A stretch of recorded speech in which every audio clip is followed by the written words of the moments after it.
русские рати на Калке-реке. Film dibuka pada tahun 1223. Lebih tepatnya setelah terjadinya pertempuran di Sungai Kalka antara bangsa Mongol dan berbagai bangsa di Kekaisaran Rusia. Terlihat sekelompok pria Rusia sedang melakukan perburuan di tengah hutan. Dua di antara mereka juga membawa anaknya, yaitu Natasha, yang merupakan gadis pandai bermain seruling, dan Kolofrat, seorang anak laki-laki yang bercita-cita menjadi kesatria dan pengawal pangeran. Tetapi di saat yang sama, mereka tiba-tiba disergap oleh sekelompok prajurit Mongolia yang dipimpin oleh Komandan Kostofrul. Karena kekacauan itu, Nastia pun kehilangan serulingnya. Ia lalu mengendarai kudanya menuju ke kota untuk mencari bantuan, sedangkan Kolofrat tetap tinggal sambil mencoba melawan balik musuh. Sayangnya, para orang Rusia itu mati terbunuh, sedangkan Kolofrat segera mengambil dua pedang untuk melakukan perlawanan. Sayangnya, sebelum ia meraih pedangnya, Kostofrul melempar bola ke leher Kolofrat dan menjatuhkannya. Scene kemudian beralih ke 14 tahun kemudian, di mana Kolofrat kini tumbuh dewasa dengan keadaan terikat di kasur tanpa ingat apa-apa serta terlihat ketakutan. Sehingga Nastia setiap hari harus menenangkan Kolofrat dan menjelaskan semuanya. Kalau dulu Kolofrat dikira mati oleh bangsa Mongol dan kini ia berhasil selamat lalu menikah dengan Natasha serta memiliki seorang anak. Jadi bisa dikatakan Kolofrat ini hilang ingatan setelah bangun tidur dan harus diingatkan agar ia bisa ingat-ingat sebelum-sebelumnya. Iya benar. Kini waktu menunjukkan ke tahun 1236. Di mana Kolofrat sekarang menjadi kesatria sekaligus pengawal pangeran bernama Yuri dari Ryazan. Bersama dengan itu, salah satu prajuritnya yaitu Karkun tiba untuk mengajaknya pergi ke kota. Sesampai di sana, Pangeran Yuri meminta saran kepada Kolofrat tentang apa yang harus dilakukan untuk menghadapi pasukan berkuda yang mulai mendekati kota ini. Dikarenakan mereka belum tahu itu pasukan dari mana, Kolofrat pun meminta agar menahan serangan karena bisa saja itu bukan musuh. Dan benar saja, ternyata pasukan itu bukan pasukan Mongol, melainkan pangeran lain serta anak buahnya yang datang untuk membaptisan cucu Yuri. Singkat cerita, saat upacara pembaptisan cucu Yuri sedang dilaksanakan, tiba-tiba disela oleh seorang warga yang mengumumkan kalau pasukan Mongol akan datang. Semua orang pun lari bersembunyi, tapi Kolofrat yang menjadi ayah baptis tetap bersama bayi itu sampai pemberkatan selesai.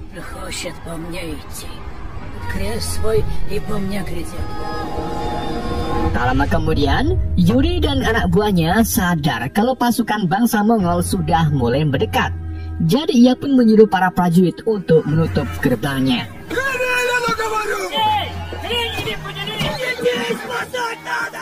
Pertemuan dadakan pun dilakukan untuk mencegah peperangan, di mana si Fedor yang merupakan putra dari Yuri berpikir kalau pasukannya bisa mengalahkan pihak Mongol meskipun kalah jumlah.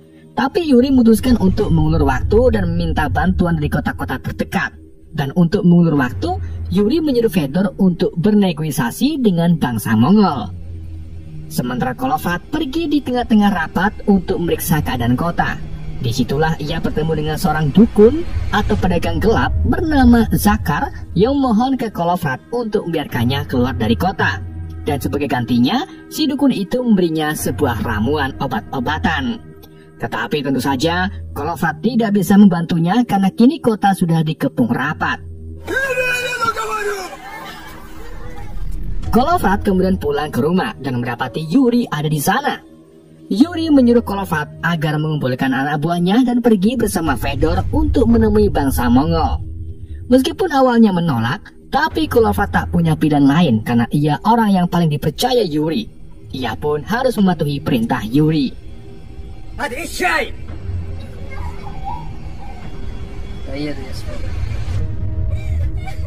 Kini, para prajurit pun berkumpul termasuk Karkun. Kolofrat juga memilih Zakar yang mengerti bahasa Mongol untuk dijadikan penerjemah mereka. Sedangkan Nastia menyuruh pembantunya yang bernama Lada untuk ikut Kolofrat yang berguna untuk mengingatkan Kolofrat jika Kolofrat tertidur dan bangun.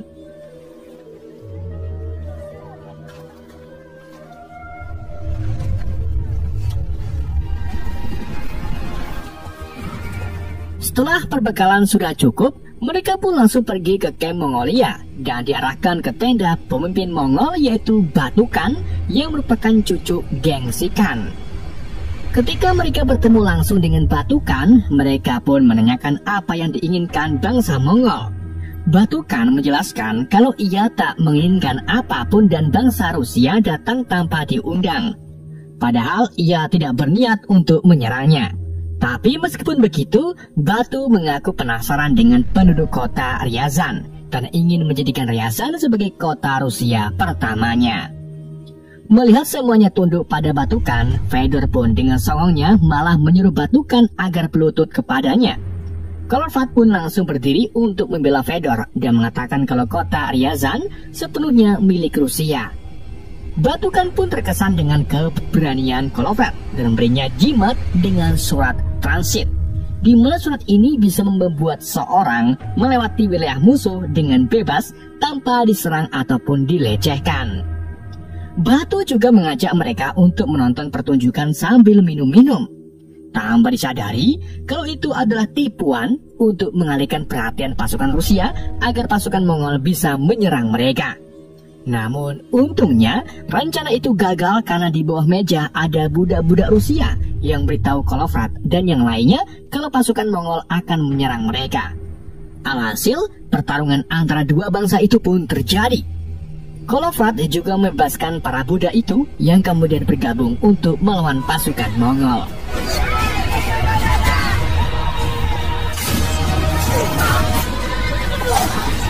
Sayangnya, dalam kericuhan itu, Fedor terkena panah. Jadi ia mengorbankan dirinya melawan para musuh sehingga yang lain bisa kabur. Dan akhirnya, ia pun terbunuh di tangan Kostovrul. Batukan kemudian memerintahkan pasukannya untuk melakukan serangan ke bangsa Rusia.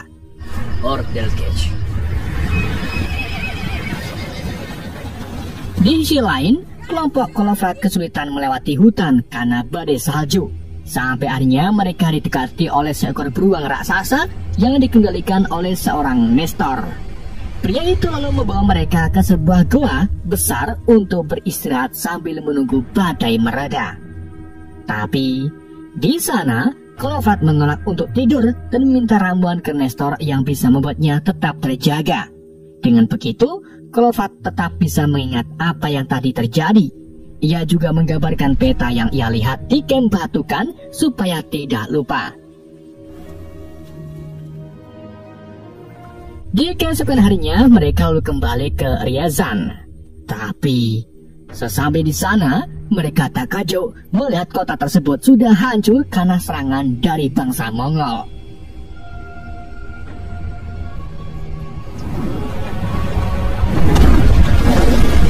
Dalam serangan tersebut, semua bangunan hancur terbakar. Yuri juga mati terpanah, sedang istri Fedor memilih bunuh diri bersama bayinya sebelum tertangkap. Dan Nastia bersama anak-anaknya meninggal terkena robohan rumah.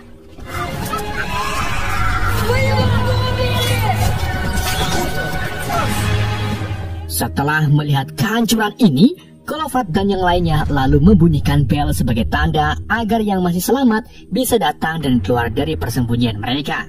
Tapi ternyata tak banyak orang yang masih hidup dan kebanyakan dari mereka adalah anak-anak dan bapak-bapak dan mbah-mbah. Sampai akhirnya, tiba-tiba pasukan Mongol kembali datang dan menyerang mereka. Kolofrat pun langsung membuat rencana di mana saat semua orang bersembunyi, ia tetap berada di bawah bel sambil berpura-pura merenung. Dan saat pasukan Mongol hendak menangkapnya, Kolofrat langsung bangkit dan langsung menghajar mereka dengan jurus wik-wik-wik-wik-wik-wik-wiknya. Dalam waktu singkat saja, Kolofrat akhirnya bisa mengalahkan mereka dengan bantuan teman-temannya.